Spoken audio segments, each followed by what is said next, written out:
So yan, ipe-prepare na po natin tong ating mga incubator. Ayan, no? So, okay naman na malinis na po, no? Pupunasan na lang natin yung ibabaw tsaka tatanggalin na lang yung mga roller dito sa loob. Ito, oh. Yan, yung mga yan, tatanggalin natin para marami tayong itlog na mailaman. Yan. Meron na ring extension po yan, ito. No? Ayan yung extension niya. Nandito sa ilalim po, yung saksakan. Yan, nakaset up na po lahat to. Nakaset up na, no? Tapos ito rin, gagamitin din po natin to, no? At kailangan na natin mag-incubate ng itlog ng pugo, no? At malilipasan na ng panahon to mga to. Kaya yun yung iniiwasan po natin, no? Yung lumipas ang panahon. Ayan, no? At para at least makapagparami na rin po tayo. Ayan sila. Ayan. Alright? At yun, maglilinis tayo ng inuminan nila, no? Para relax silang umiinom at saka malinis yung iniinuman nila. And then magbigay na rin po tayo ng vitamins para sa kanila, no? Yan, bibigay na rin po tayo ng vitamins. Right? So, yun, naka-prepare naman na po yan. Yung ating incubator, ayan, no? Pupunuin natin yan ng itlog ng pugo, no? Para at least marami-rami na tayong pugo dito sa ating yard, no? Ayan. Okay? So mamaya-maya pagkatapos itong video na to, iaasagasuhin na po natin yan, no? So nakapagpakain, nakapagpainom na rin tayo sa kabila, no? At ito, no, libad-baran ako dito sa likod ni mama. Yan. May nakaharang dyan. Meron dito. May bike. Merong lamesa. May mga kung ano-anong rikititos pa dito. Ayan, o. No? Yan mga yan. Gusto kong tanggal-tanggalin. Gusto ko yung clear dito. No? Tapos, dyan sa gedli natin, libad-baran din ako. Kailangan din maklear out din to. Makiklear out din to. Ito, may iwan to dito. Papagawa pa tayo ng isang straight na ganun yan, no? Para marami tayong lagayan ng mga riketitos natin, no? Okay, so yun, maghapong pahinga, gawa-gawa ng IPCRF, ganyan, at saka lesson natin, no? Para this week, alright? At yun, hopefully ay madagdagan na kami ng teacher kasi po talagang full load po ako, no? From 7 a.m. to 4:30 po ang turo ko. Wala akong bakante, no? Wala akong bakante. Kaya yun, syempre katawan din ng tao, buibigay din. Lalo tayo comorbid tayo, no? Meron po akong secondary hypertension po talaga. Under maintenance na po ako, no? May mga maintenance na tayong gamot para sa high blood. Ayan. At yun, na mild stroke na rin po tayo, no? Kaya nga iniiwas-iwasan ko hanggat maaari, pipitik-pitik lang tayo, no? Para at least hindi naman mapahamak yung sarili natin. So yan, punta tayo sa kabila ba? Sige, punta na tayo. Kumustahin natin si Asil Boston at saka si ano. Yan, kukunin po yan mamaya, si Asil Boston, at ilalaban po, no? Ito. Overdue na to. Yan. Kukunin na po yan mamaya at ilalaban po ni Eddie Jones, no? Paparisan niya ng manok niya sa farm niya. Ayan, si Frio. Ayan yung ayam si Manny po natin. 50-50 na po to, no? Ang tatay niya is Red Kelso ng Firebird Game Farm. Ang nanay niya po ay pure na ayam si Manny. Tanda na niyan. Matindi po yan pag lumaro, no? Matindi po pag lumaro. Halos parang ayaw lumapag sa lupa, no? Ito. Ito yung nag-iisa nating lalaki na Asil Boston SBR Tornado Hatch. Ayan.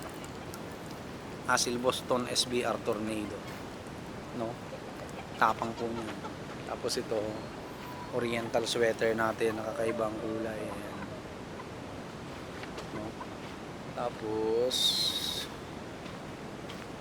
Ito si Golden Boy sweater natin. Ayan. Aha. Pwede na yan. Pwede na tong ano, pulis. Magagaling na po sila, no? Ginamot kasi natin. Kasi yan, no? Oriental sweater. Ito, pararamihin natin. No?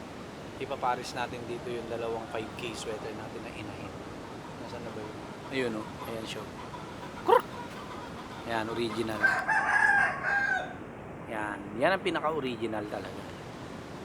Nanay ng mga oriental sweater natin. Yan. Tapos, ayan yung ano natin, oregano. Ganda na ng tubo. Tsaka silib. Ito, mukhang mamamatay ito. Sobrang dami na. Ayan, mga mulberry natin. Ayan. Kuha tayo ng mulberry. Ayan. Minsan pinapakain ko lang po sa kanila to. Okay, ayan. Pinapakain po natin to. Dahil healthy sa kanila yan. No? Alright? So yan po ang mga selections po natin, no, ng mga ano. Ayun pa. Yung original natin na isa na 5K sweater. Ayan. Yan.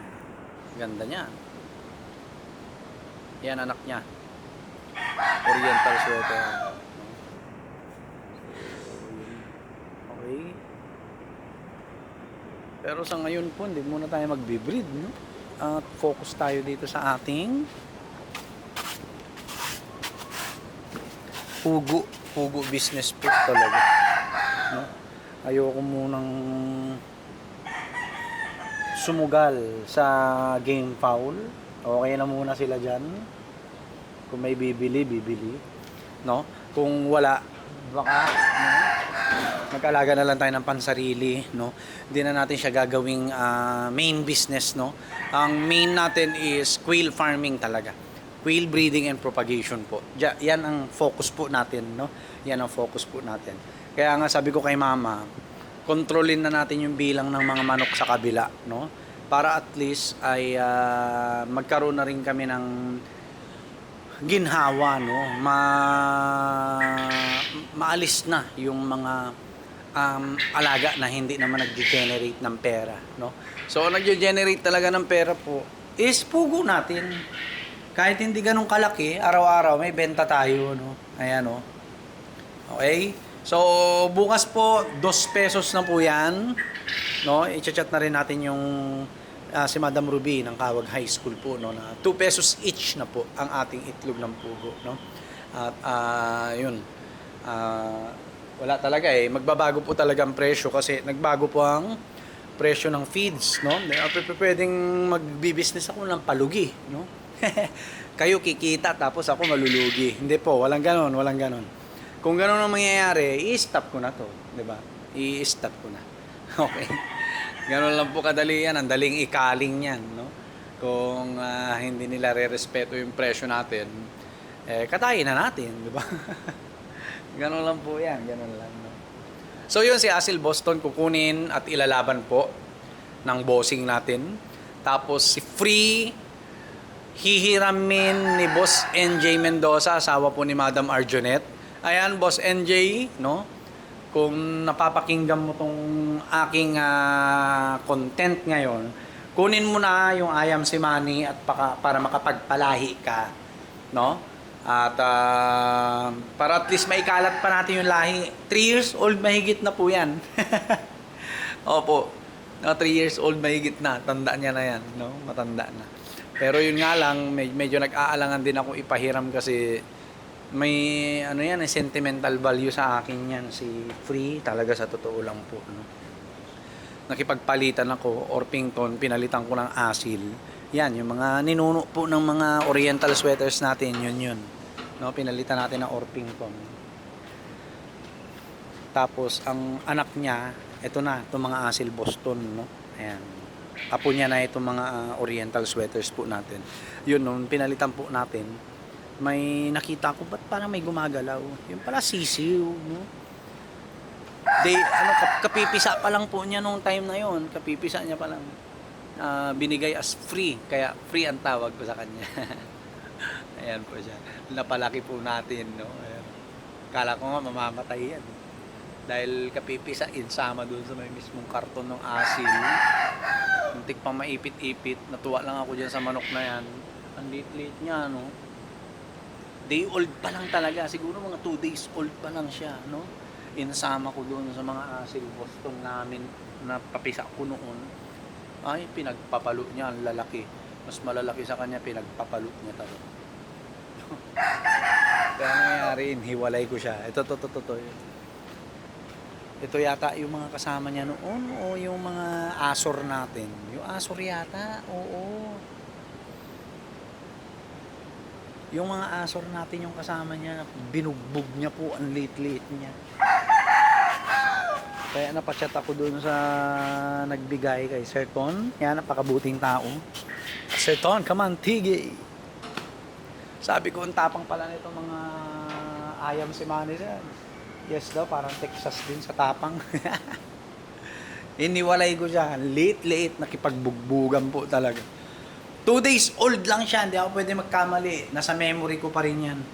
2 days old pa lang siya, nakipagpatayan doon sa mga mas matatanda sa kanya ng 1 week yata o 2 weeks. No? Kaya ako baka madisgrasya, kawawa naman tong sisiw na to kako. Inalis ko na, yun. No? Ayan, hanggang sa tumanda na po siya, magpo 4 years old na po siya. No? Ay, ang bilis ng panahon. Siya ang saksi. Yan si Free, yung ayam si Manny Red Kelso natin at saka yan si Asil Boston, siya ang saksi po no sa pagsisimula natin ng livestock farming. Kaya nag-aalangan din po ako na bitawan yan dalawang yan kasi sila na lang po yung natitirang mga descendant ng mga manok natin 4 years ago, no? 4 years ago. So, yun napapaisip rin po ako talaga sa totoo lang. Kung dapat bang bitawan natin itong mga to o hindi, no? Kaya, yun. Okay? So, yun lang po. Kape-kape, kain, tulog, ganun pa rin, no? Tapos, bukas, trabaho na naman. And then, habang gumagawa tayo ng mga dapat gawin, no? Mga lesson plan, ayan po. Alright? So, yun lang po. God bless po sa ating lahat. Peace!